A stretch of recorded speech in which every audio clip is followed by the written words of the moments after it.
Bismillahirrahmanirrahim. Assalamualaikum warahmatullahi wabarakatuh. Alhamdulillahirabbil alamin wa bihi nasta'inu ala umuri dunya waddin wa ala alihi wa ashabihi ajmain. Amma ba'du.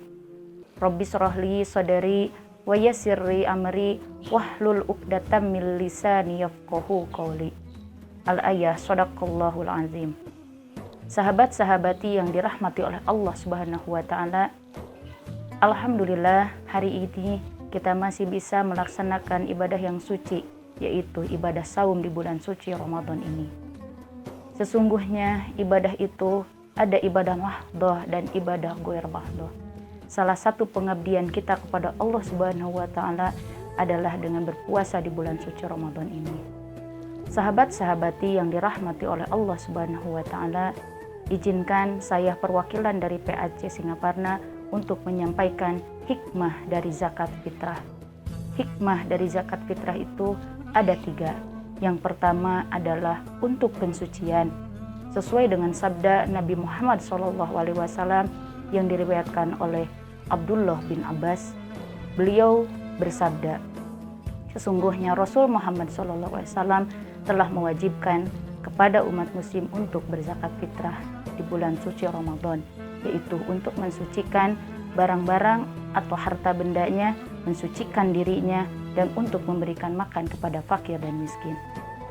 Sahabat-sahabat yang dirahmati oleh Allah Subhanahu wa taala, hikmah yang pertama tadi yaitu untuk mensucikan, yaitu mensucikan harta benda dan diri kita. Allah Subhanahu wa taala berfirman dalam Al-Qur'an surat At-Taubah ayat 103, A'udzubillahi minasyaitonirrajim. Khudh min amwalihim shadaqatan tutahhirukum wa tuzakkihim biha. Al-ayah sadaqallahul azim. Artinya, ketika kita mempunyai harta benda yang banyak, kita harus mensucikannya dengan berzakat, yaitu memberikan kepada sesama. Bukti dari ibadah itu bukan hanya ibadah mahdhah saja, tetapi ibadah ghair mahdhah, yaitu secara horizontal kepada sesama manusia. Kenapa harus fitrah? Kenapa harus zakat fitrah? Karena sungguhnya harta benda kita itu kita tidak tahu. Ada hak orang lain dan ada yang tidak halal cara untuk mendapatkannya. Makanya dengan berzakat fitrah kita akan mensucikan harta benda kita. Sahabat-sahabati yang dirahmati oleh Allah Subhanahu wa taala, hikmah dari zakat fitrah yang kedua adalah supaya kita bisa dilatih tidak melakukan hal-hal yang tidak disukai Allah, yaitu mempunyai sifat kikir dan bakhil.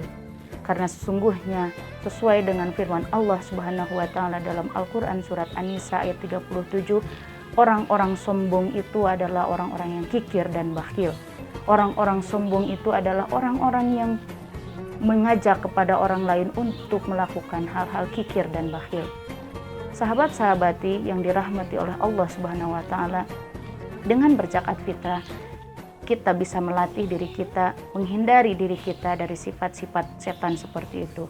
Karena orang kikir sama dengan orang sombong, karena orang sombong sama dengan setan. Setan yaitu dengan iblis, tempatnya di neraka. Orang-orang yang tidak mau memberikan zakat fitrah, orang-orang yang tidak mau berbagi kepada sesamanya, dialah orang-orang sombong sesungguhnya. Makanya dengan berzakat fitrah kita bisa melaksanakan perintah Allah Subhanahu wa taala untuk menghindari dari sifat sombong itu. Sahabat-sahabati yang dirahmati oleh Allah Subhanahu wa taala, hikmah dari zakat fitrah nomor ketiga adalah supaya kita senantiasa bersyukur pada Allah Subhanahu wa taala. Sungguhnya rasa syukur itu Allah akan tambah kenikmatan kepada diri kita. Sesuai dengan firman Allah Subhanahu wa taala dalam Al-Qur'an surat Ibrahim ayat 7. A'udzubillahi minasyaitonirrajim. Bismillahirrahmanirrahim. Wa idza adana rabbukum la in syakartum la azidannakum wa la in kafartum inna azabi lasyadid. Apabila kita bersyukur kepada Allah Subhanahu wa taala, maka Allah akan menambah semua kenikmatan yang telah Allah berikan kepada kita, di antaranya dengan selalu berbagi. Apabila kita tidak bisa berbagi di 1 tahun selamanya, hanya 1 tahun sekali dengan berzakat fitrah kita bisa berbagi terhadap sesamanya. Sahabat-sahabati yang dirahmati oleh Allah Subhanahu wa taala, sampai kepada kesimpulan bahwa hikmah dari zakat fitrah itu ada 3. Yang pertama untuk pensucian diri dan pensucian harta benda kita.